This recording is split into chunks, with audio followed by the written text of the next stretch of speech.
Like Scary. We are back. I hope you all are having an awesome day. I'm having an awesome day. It feels great to be a horror fan.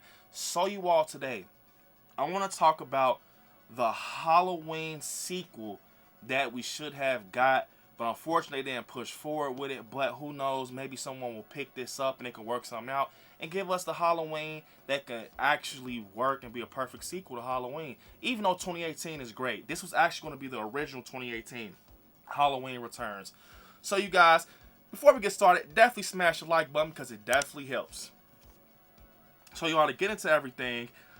Basically, to touch on it, so we find out that they did not push forward with this script due to, license issues.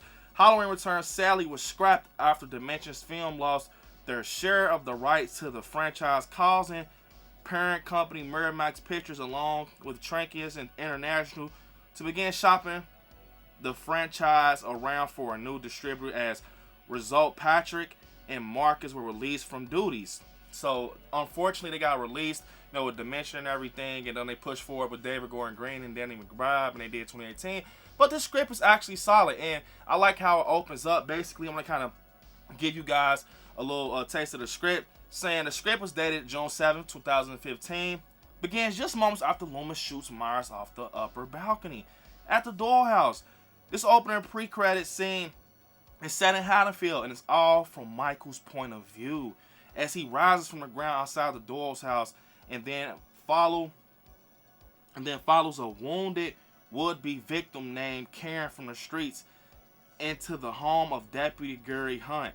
Gary's wife, Beth, opens the door to Karen and lets her in, and Michael follows her in, killing Beth in front of the 8-year-old Noah infant Liam just before Dr. Paul Rogers and Haddonfield police swarm the place and apprehended him as noted above. While there is mention of 3 bodies being discovered at the Wallace home and a teenage girl, Lori, and Michael's Dr. Loomis found in the upstairs of the Doyle's home, neither character is remotely significant to this particular story, with the weight of the story falling on Rogers and Hunt instead. In fact, Lori is not even mentioned by name at all, while the newly introduced character Karen appears for a scene later on, and likewise Loomis isn't even mentioned by name until a pretty rad post-credit scene, but we'll talk about that more later. The story shifts to 10 years later, and after years of court appeals, Michael is finally set to receive the death penalty by lethal injection. Gary, Hunt moved his family to Russellville, where he has been named sheriff of the town. And to kind of get into everything, basically, you guys, he has kids. He has Sophia and Noah, and Michael is in Warren County Correctional Center, and he's actually up for execution. So to kind of get into this script, look, one thing I want to say about this, the way it starts off is amazing, man. Seriously, like, they say that it kind of kicks up from Michael's POV from the moment he gets shot off the balcony, 6 times, 7 times, whatever you guys think it was. And we get in the POV of Michael, kind of almost how it started. But remind you guys, this is the sequel to Halloween 78.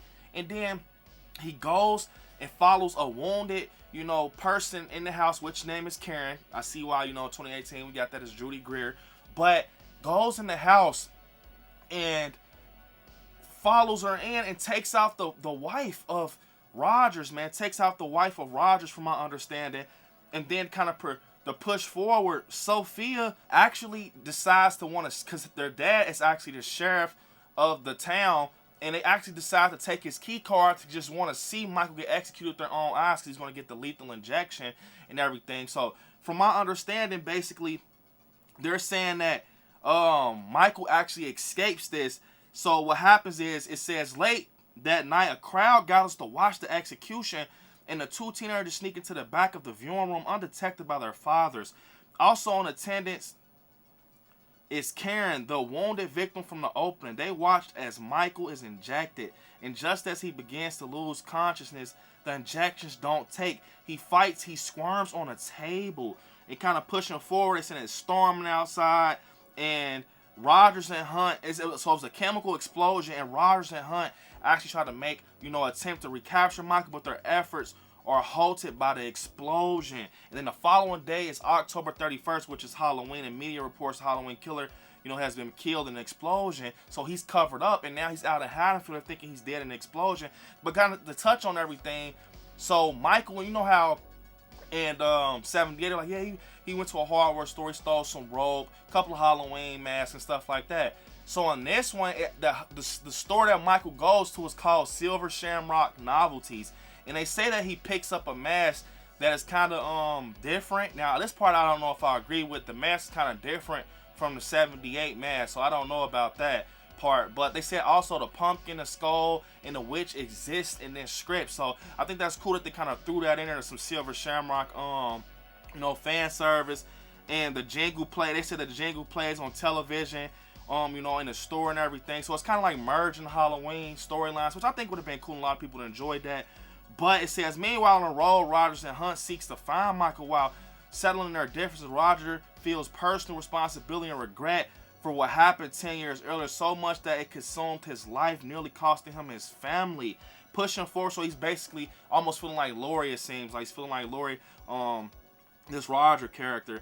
But it also says basically that Paul Rogers' home address, to be exact, the two desperately race for Rogers' home, but they're too late, and the shape actually kills Rogers' wife and ends in pursuit of Sophia, which, from my understanding, is his daughter, Rogers' daughter. Michael follows the group of teens to the farmhouse and begins to pick them off one by one. Rogers and Hunt manage to get to the farmhouse to rescue their children and everything. So they're saying that the farmhouse goes up in flames. Michael's in there, and when push comes to shove, so it says Michael and Hunt gets into a fight on the first floor of the house, while Roger goes to the second floor to get Sophia and a wounded Noah.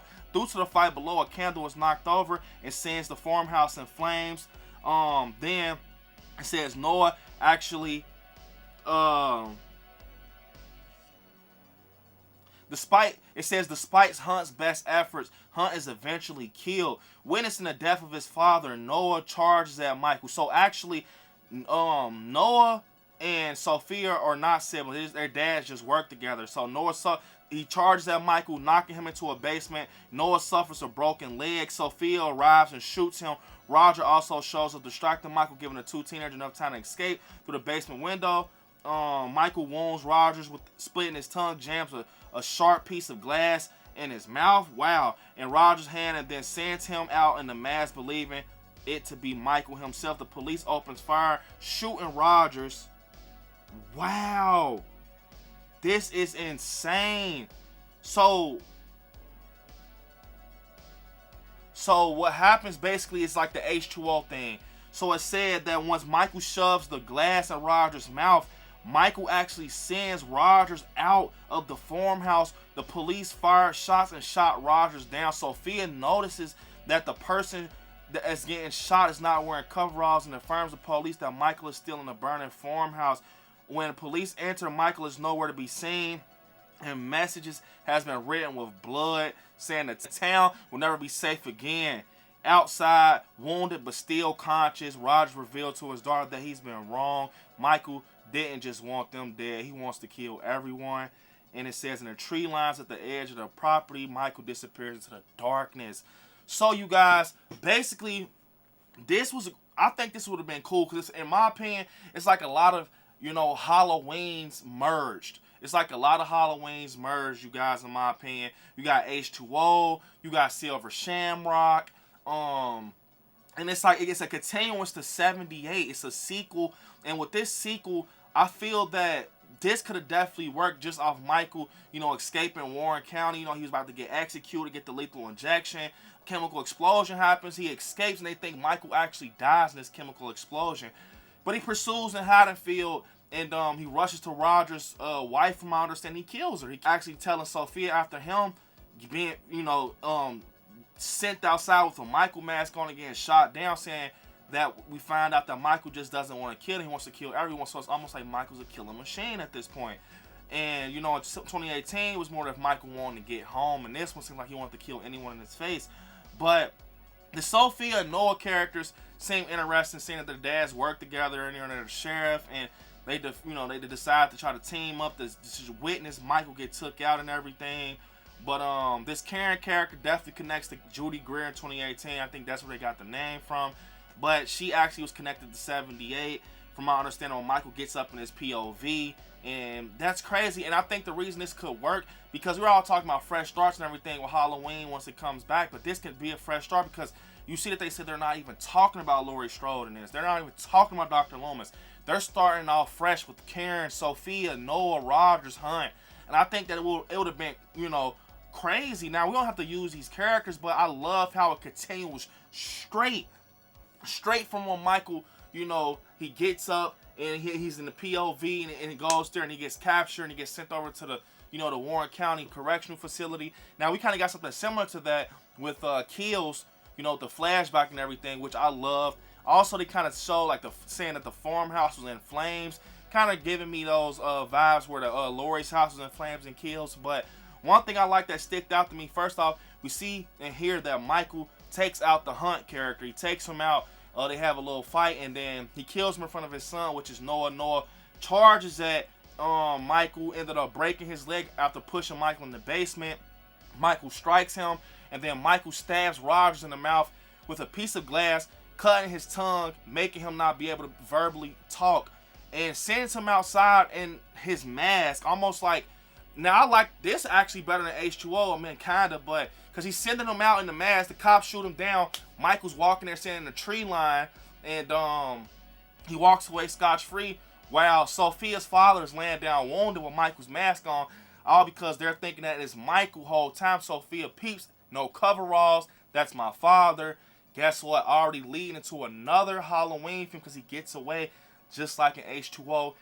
I like this script. I really do. Seriously, I really like how it continues and it kind of branches straight off. It just branches off to something new, clean. And they're saying that Michael's, targeting these other teenagers. And Sophia sounds very interesting along with Noah. And I think that would have been able to work. Unfortunately, Dimension didn't make it. The Cods kind of pulled away from it and went with David Gordon Green. But I'm not saying that Dimension will come back and take over Halloween. But maybe someone reads this script like myself and decides like, hey man, I liked where this took off, kind of change and modify some things and push forward and insert new characters, because it seemed real solid. It sounded like a Halloween movie to me. The only thing I didn't like was that they said Michael switched his mask inside the Silver Shamrock novelty store, which I think was cool. That they named the store that Michael takes his mask from Silver Shamrock. Also, I didn't like how they said Michael wrote in blood saying this town never be safe again. Michael doesn't do things like that. But like I said, you can modify it and push forward with it. But unfortunately, you guys, comment down below. This is the end of the video. Comment down below what you guys think about the Halloween Return script. I want you guys to hit me up on my social medias at ILIKESCARY on Instagram, ILIKESCARY_ on TikTok, right on Facebook, ILIKESCARY on Twitter. And yeah, you guys, right there where it says subscribe. Next to it, click join to become a member of the channel. I want you all to watch some horror movies. Stay scary out there. I love you all. Peace.